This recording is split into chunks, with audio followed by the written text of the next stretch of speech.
የቬኔዙዌላ ፕሬዝዳንት ኒኮላስ ማዱሮ ሀገራቸው ከአደንዛዥ እጽ ዝውውርና ነዳጅ ጋር በተያያዘ ከአሜሪካ ጋር ለመነጋገር ዝግጁ መሆኗን አስታውቀዋል። ፕሬዝዳንቱ ከአሜሪካ አቻቸው ፕሬዝዳንት ትራምፕ ጋር በማንኛውም ቦታና ሰዓት ተገናኝቶ ለመምከርና ከስምምነት ላይ መድረስ እንደሚፈልጉም ነው ለሀገራቸው ቴሌቪዥን ጣቢያ በሰጡት ቃለ መጠይቅ ላይ የገለጹት። ይህንን የፕሬዝዳንት ማዱሮን የንነጋገር ግብዣ አስመልክቶ ዋሽንግተን እስካሁን የሰጠችው ምላሽ ባይሰማም ካራካስ ግን ዝግጁነቷን አረጋግጣለች።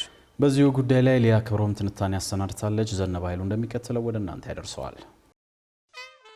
አሜሪካና ቬኔዙዌላ ለበርካታ ዓመታት የቅርብ ወዳጅ በመሆን ቬኔዙዌላ ከፍተኛ መጠን ያለው ነዳጅ ወደ አሜሪካ በማላክ የአሜሪካ ኩባንያዎች ደግሞ በቬኔዙዌላ ነዳጅ ላይ መዋለ ንዋያቸውን በማፍሰስ በወዳጅነት ቆይተዋል።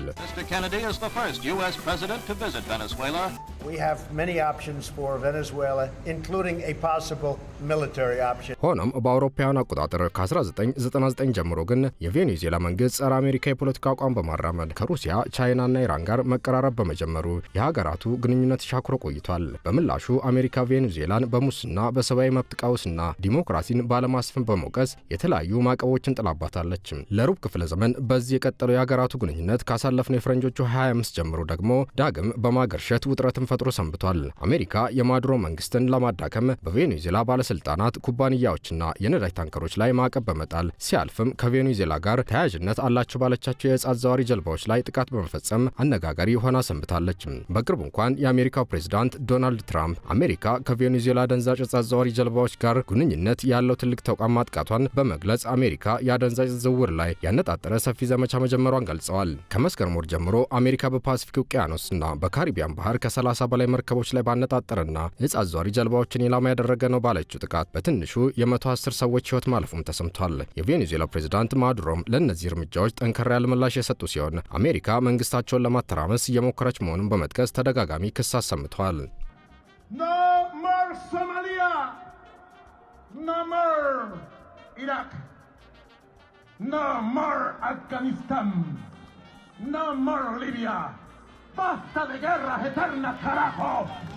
ፕሬዚዳንት ትራምፕ የማዱሮ መንግስት አደንዛዥ እጽ ወደ አሜሪካ ምድር እንዲገባ በማድረግ ወንጀል እየሰራ ነው በሚል ክስ ቢያቀርቡም ካራካስ ላይ ጦር የማዝመት እቅድ የለኝም ነው የሚሉት። ነገሩ ግን የተገላቢጦሽ ሆኖ በወሰዱት እርምጃ በካሪቢያንና ምስራቃዊ ፓሲፊክ ውቅያኖስ የካራካስና ዋሽንግተን ውጥረት መልኩን እየለወጠ መጥቷል። በተለይም አሜሪካ ሶስተኛውን የቬኔዙዌላ ነዳጅ ጫኝ መርከብ መያዟን ከገለጸች በኋላ የተለያዩ ሀገራት በቬኔዙዌላ ዙሪያ ያለው ውጥረት አሳሳቢ እንደሆነ ሲገልጹም ቆይተዋል። በአሁኑ ወቅት ደግሞ ይህ የሁለቱ ሀገራት ውጥረት ወደ ተሟላ ግጭት ሊያመራ ይችላል የሚለውን ስጋት ሊያለሳልስ ይችላል የተባለ መረጃ ተሰምቷል። ይኸውም ፕሬዝዳንት ኒኮላስ ማዱሮ ሀገራቸው በአደንዛዥ እጽ ዝውውርና ነዳጅ ጋር በተያያዘ ከአሜሪካ ጋር ለመነጋገር ዝግጁ ስለመሆናቸው ከሀገራቸው የቴሌቪዥን ጣቢያ ጋር በነበራቸው ቃለ መጠይቅ ተናግረዋል። ፕሬዝዳንቱ ይህንን ንግግር ያደረጉት አሜሪካ በሀገራቸው ላይ ለወራት ጫና ካሳደረች በኋላ ነው ከፕሬዝዳንት ትራምፕ ጋር በማንኛውም ቦታና ሰዓት ለመነጋገር ዝግጁ ነኝ ያሉት።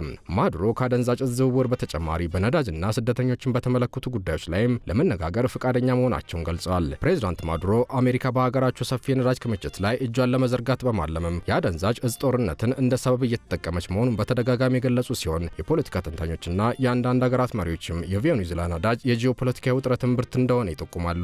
ለዚህም እንደ ምክንያት የሚጠቅሱት ቬኔዙዌላ በዓለም አቀፍ ደረጃ የአደንዛዥ እጽ ዝውውር ላይ ያላት ተሳትፎ አነስተኛ መሆኑን ነው። ይልቁንም ጎረቤት ሀገሯ ኮሎምቢያ በዓለም ትልቁ የኮኬን አምራች ሀገር ስትሆን አብዛኛው ወደ አሜሪካ የሚገቡት በቬኔዙዌላ ሳይሆን በሌሎች መንገዶች ነው ተብሎ ይታሰባል። ትራምፕ በቂ ማስረጃ ሳያቀርቡ ማዱሮን እንደሚወነጅሉም ነው የሚነገረው። የነዳጅ ገቢ የቬኔዙዌላ ኢኮኖሚ የጀርባ አጥንት በመሆኑ አሜሪካ ወደ ቬኔዙዌላ በሚገቡና በሚወጡት የነዳጅ ጫኝ መርከቦች ላይ እርምጃ ስትወስድ ቆይታለች። የፖለቲካ ተንታኞች እንደሚሉት የቬኔዙዌላ ነዳጅ ላይ ጫና ማሳደር ፖለቲካዊና ኢኮኖሚ አቅምን ማዳከም ነው።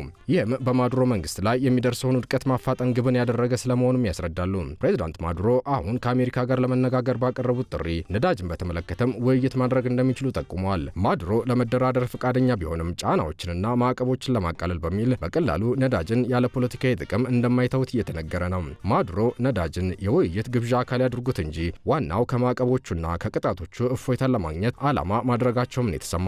በሀገራቱ መካከል እውነተኛ የነዳጅ ትብብር የሚደረግ ከሆነ ደግሞ ከህግ ከኢኮኖሚያዊና ከፖለቲካዊ እርምጃዎች ጋር ረጅም የድርድር ጊዜን እንደሚወስድ ነው ባለሙያዎች የገለጹት።